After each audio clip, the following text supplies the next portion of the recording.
n'arrivais pas à comprendre comment je pouvais être aux deux endroits à la fois. En même temps, je savais que ma conscience était dans le corps qui regardait debout et que mon corps physique avait de sérieux problèmes. C'est alors que j'ai eu l'impression de tomber dans un tunnel. Et au bout du tunnel, il y avait une lumière extrêmement brillante. J'ai pensé que cette lumière devait être Dieu et qu'en fait, nous ne mourrions jamais. Il y a eu cette voix dans ma tête qui me disait « il faut que tu rentres ». J'ai résisté en disant que je ne voulais pas repartir. Puis soudainement, je me suis réveillé. J'étais dans une chambre d'hôpital. Ça a considérablement changé ma conception de la réalité, de l'espace, du temps, ou de qui je suis. Après mon expérience de mort imminente, j'ai commencé à avoir des expériences paranormales. C'est comme si cela avait ouvert une porte en moi. C'est ainsi qu'en 1978, Joseph devient un espion voyant. Il intègre un programme de recherche ultra secret baptisé Stargate et financé par la CIA, l'agence des services de renseignement américains. L'objectif, tester la vision à distance, une capacité psy qui permet de visiter mentalement des lieux. J'ai reçu 38 médailles, mais celle-ci est la plus importante. C'est la Légion du Mérite. Je l'ai reçue pour avoir participé à 200 missions de vision à distance. Sur les 200, 150 ont été un succès, c'est-à-dire que l'information que j'ai fournie a servi aux plus hautes sphères du gouvernement et des services de renseignement de mon pays. Supervisé par les physiciens d'un institut californien, le programme Stargate est un pur produit de la guerre froide. C'est une réponse aux recherches que menait à l'époque le KGB, les services secrets soviétiques, notamment sur la vision à distance. En 20 ans, le programme a coûté 20 millions de dollars et à ce jour, 99% des expériences sont toujours classées secret défense. Ça, c'est un test qu'ils m'ont fait faire pour voir si j'étais capable de localiser un agent de la CIA, dont j'avais le numéro de sécurité sociale. C'est tout ce que je savais de lui. J'ai dessiné tout le site et j'ai précisé que l'agent était dans ce bâtiment, en L, qu'on retrouve effectivement sur la photo. Dans ce cas, je n'ai fait qu'un seul dessin et j'ai dit que c'était un réseau destiné à fabriquer de l'électricité. Et de fait, l'agent avait garé sa voiture quelque part sur ce site. Quand des juges de la CIA ont analysé cette expérience, ils m'ont donné 99 sur 100 en disant que c'était parfait. D'une manière générale, j'ai surtout servi à identifier des cibles militaires. Un jour, par exemple, on m'a demandé de voir un bâtiment très grand qui était situé à l'extrême nord de l'Union soviétique, sur le bord de la mer Arctique. Ils savaient qu'il se passait des choses dans ce bâtiment, mais ils ne savaient pas quoi. J'ai réussi à voir que les Soviétiques étaient en train de construire un nouveau type de sous-marin, le plus grand sous-marin de l'histoire. De même, ils m'ont utilisé pour retrouver des otages qui avaient été kidnappés puis déplacés. J'ai réussi par exemple à localiser le général Dawson qui avait été enlevé par les Brigades Rouges dans le nord de l'Italie. Je suis parvenu à décrire la rue et l'immeuble où il était détenu.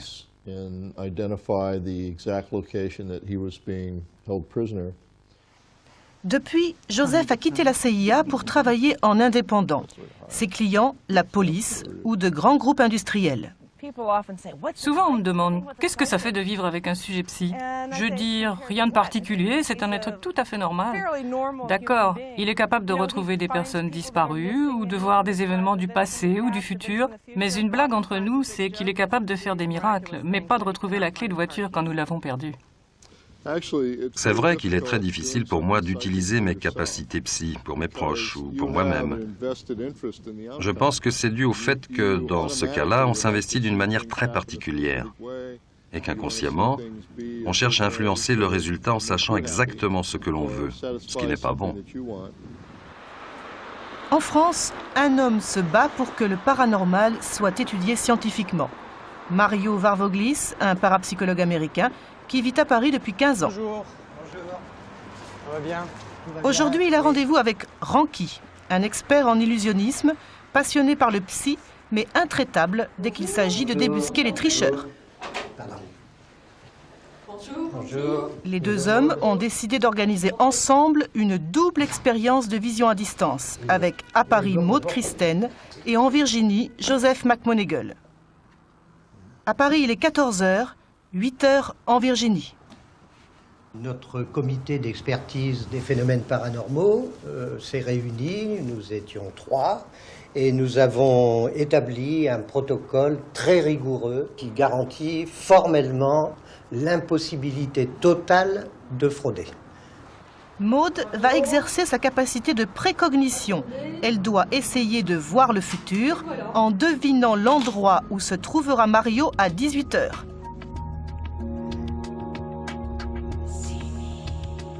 Pour l'heure, le site n'est connu de personne. Il sera tiré au sort à 17h. Après le départ de Mario, Maude commence à se concentrer. En arrivant, il y a des arbres de chaque côté. L'avenue est plutôt large.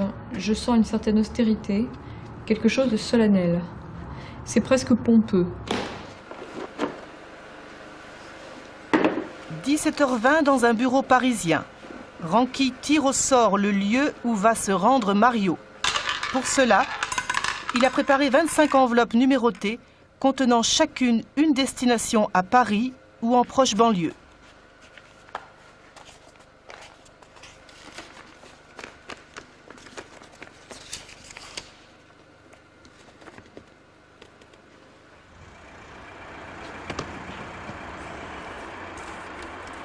D'après le protocole établi par Ranky, Mario ne connaîtra la cible qu'en arrivant sur les lieux.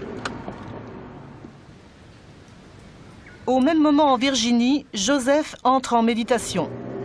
L'objectif, déconnecter sa conscience de l'environnement pour laisser émerger l'inconscient.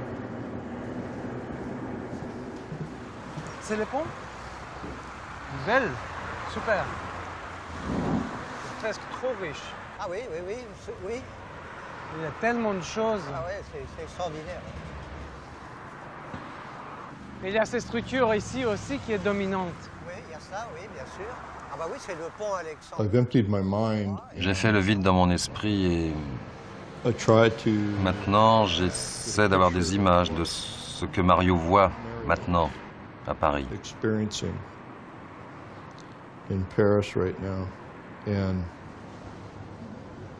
Je vois un endroit.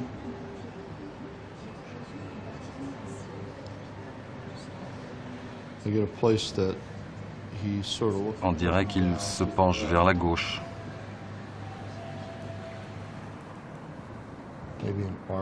Il y a une sorte d'arche. Et là, c'est un mur. Et puis je vois un passage qui passe sous quelque chose. C'est près de l'eau. J'ai vraiment une impression très forte de quelque chose qui s'enfonce profondément dans le noir.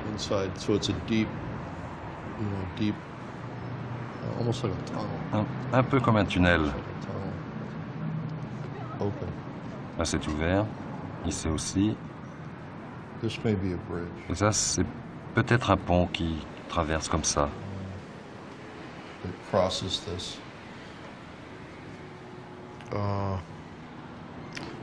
Laissez-moi réfléchir un peu, peut-être que ça deviendra plus clair.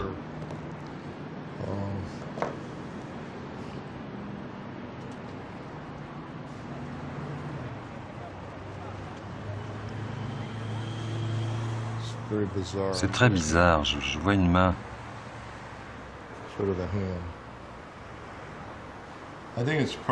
Je pense qu'elle fait partie d'une statue, une statue qui doit être en métal. Elle est dans un angle ou en hauteur.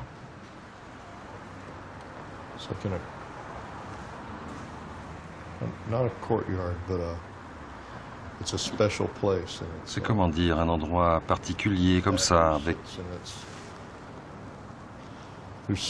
quelque chose de très artistique derrière, quelque chose de très compliqué. Il marche et il regarde en l'air. Une bonne cible aussi. Pégase est super. Il dit, regarde Joseph, dessine-moi ça. Je reçois des flashs très rapides sur un bâtiment adjacent à la cible qui n'est pas très haut mais long et qui présente toujours le même motif comme ça. C'est ce motif avec une zone obscure ici. Ce bâtiment n'est pas très vieux, il a peut-être 60 ans. Il est 18h27. J'ai l'impression qu'il y a tout près une sorte de mémorial.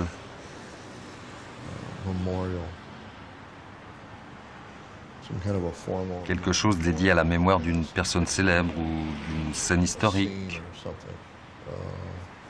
Ou peut-être une bataille importante. Ouais, c'est ça, un mémorial en l'honneur d'une personnalité ou d'une époque particulière. Mario est un vieux routier de la parapsychologie scientifique. Docteur en psychologie, il a travaillé à l'université de Princeton avant de diriger l'IMI, l'Institut métapsychique international créé à Paris en 1919. Parmi ses fondateurs, le professeur Richer, prix Nobel de médecine, l'astronome Camille Flammarion ou le chimiste René Varcollier, dont les travaux sur la télépathie ont inspiré le programme Stargate. Aujourd'hui, Mario veut relancer la recherche à l'IMI, d'où l'expérience avec Maude et Joseph qu'il a minutieusement décortiquée. Cette expérience était très intéressante parce qu'il y avait pas mal de correspondances entre ce qui est dessiné, par exemple, Joe McMoneagle aux États-Unis et les structures qui étaient là sur les ponts ou autour. Il y avait des curiosités, je peux dire, des surprises aussi, notamment ce bâtiment qu'il a dessiné avec les arches, un bâtiment assez plat. Ça correspond avec ce bâtiment d'Air France juste à côté du Alexandre III. McMoneagle a mentionné Formal Memorial, donc un mémorial consacré à un grand personnage. Et on est sur le pont Alexandre III et juste en face, on voit Invalide, qui est le tombeau de Napoléon. Quand on regarde un petit peu les dessins des modes avec cette coupole-là, on voit bien sûr une correspondance avec le Grand Palais.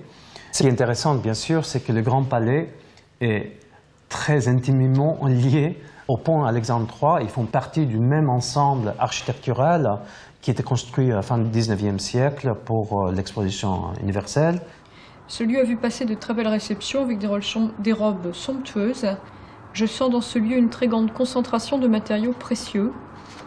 J'ai souligné précieux, marbre, bois, dorure, forme alambiquée à l'intérieur. Aujourd'hui, l'endroit n'est pas en très bon état. Il mériterait d'être restauré. Je vois de belles peintures ou de beaux panneaux sur les murs. Je pense que Maude a capté un petit peu l'essence et l'histoire de cet ensemble architectural en se branchant plutôt sur le Grand Palais que sur les ponts. On peut toujours dire que peut-être c'était finalement le hasard. Ici, je dirais qu'il y a suffisamment de correspondances, et les correspondances sont assez parlantes de deux côtés. Ça renforce cette impression que j'ai qu'on a effectivement une vraie session de vision à distance.